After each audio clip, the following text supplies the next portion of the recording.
Hello, my name is Owen, and welcome to a quick review of Olive Kitteridge by Elizabeth Strout. What I'm going to do is give a brief overview of the book's about, tell you things I liked, and tell you things that I didn't like, jumping straight into it. My friends, this is a Pulitzer Prize winner, which means one thing. The critics think it's hot stuff, but is it hot stuff? Well, we're going to talk about it.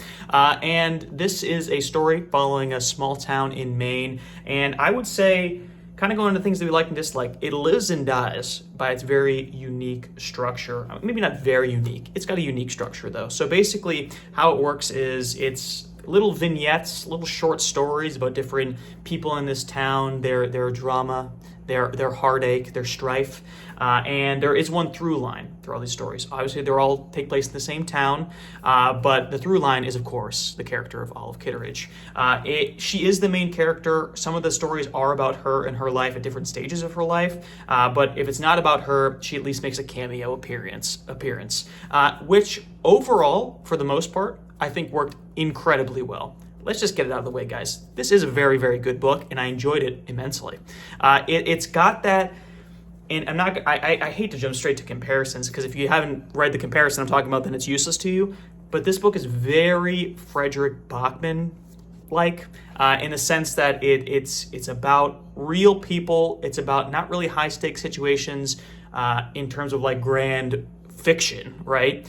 It's very human, though. It's very human in its conflicts, and it feels very honest in its portrayal of human issues, right? It's a lot of like sort of depressing stuff about like getting older and love and loss and these kind of real human gritty emotions told in a very grounded way. And I thought it was very, very well done in terms of its messaging, in terms of its heart, in terms of its emotion. The structure, I like that we were jumping around. I think some of the people that we meet in here have very relatable or very just really touching stories.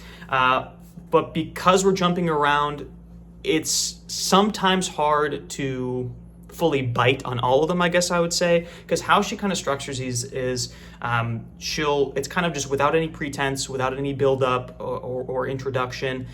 Next chapter is just a new character, and you kind of have to reorient yourself every time, not only to like who these characters are, because they do get good introductions about what we're talking about.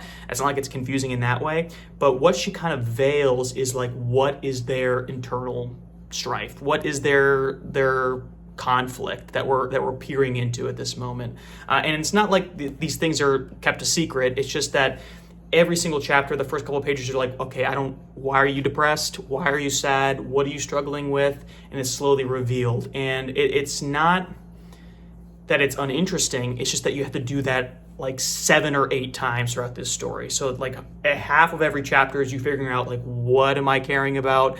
And if it's one of the vignettes where maybe it's not as impactful, it's kind of like, okay, let's move on. And in those moments, it is nice that Olive is a through line. Not only should she make like these cameo appearances, maybe she impacts the story, maybe she doesn't, but it's kind of separated by updates on her life. And I think by far in this book, the most interesting characters, the most interesting stories that we follow are the stories where Olive is the main character, or at least the secondary main character. I found that the author very clearly has her voice like locked down and what this character is going through. She's very gruff, she's very blunt, but she's got a lot going on, right? And in the check-ins with her and her husband and their relationship and the trauma that they go through, and also her complicated relationship with her son. If it was just a whole book about these stories, maybe expanded, or maybe just checking in different little stories about her life, this would be, I think, equally as good of a book, if not a better book. But don't get me wrong. Some of the characters we pop into, I think, were absolutely sweet stories. I particularly like the stories about elderly love, I guess, which Olive kind of delves into as well. But I just think like people in the later stages of life, like rediscovering youthful feelings, I guess, just realizing that just because they're old doesn't mean their life is over, and kind of like going on a limb on like a romance or going all in on like taking care of someone, showing compassion and love. It's very, very sweet. And some of the sweeter ones I really enjoy. There are some depressing ones in there, because overall, I would say the tone of this book is, again, maybe Bachman-like in terms of like Beartown, if you've read that, where very human, very real grief, very real negative emotions going on here. And like Bachman, though, it always, I feel like most of the stories at least, end on a optimistic note or a positive note, in the sense of like, but this is a bad thing that happened, but you know what? It'll get better, which I do enjoy. I don't always like reading just dark, depressing things that kind of leave you feeling empty inside. This is kind of like bittersweet, right? It's like you get the good and bad of humanity, but at the end of the day, life is beautiful. It's kind of like the message that we got going on here. And I really think, like I said earlier, just like the themes of like aging and kind of coming to grips with that, and like coming to grips with like your actions in the past, and like recontextualizing like what people think of you at the end of your life, and how do you move on from grief, and how do you deal with aging and stuff like that. It's scary topics, and to see these characters, these fully realized, fully believable, but yet still interesting characters kind of grapple with these things, it's incredibly solid. And even though I said that, you know, some stories aren't interesting as others, because it's vignettes, because it's like relatively small chapters in a relatively small book, it's not slow. It doesn't get bogged down.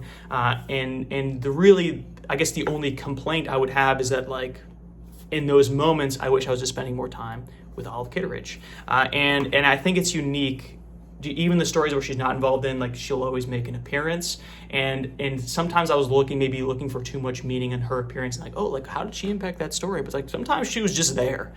She was like a staple of this town. And I think, like, kind of writing her that way, and then having her chapters where she's like, she's going through it, but everyone else sees her just like this, like, yeah, she's like a mean old teacher, or she's like very stubborn, but you know, she helped me with math that one time.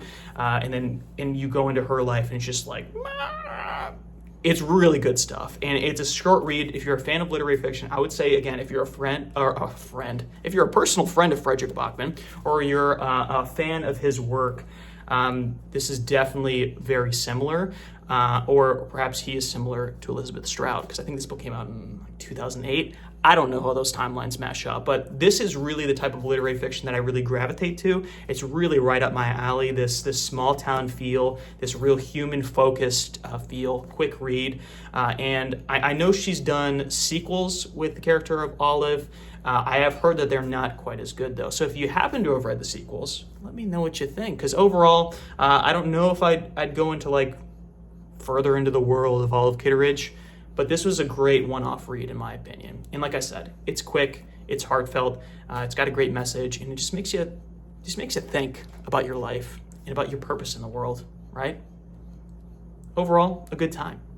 But if you read this book, let me know what you think in the comments. Let me know if you think there's a similar book to this, because I'm looking for recommendations. I like to read literary fiction to kind of mix things up a little bit. I read a lot of fantasy.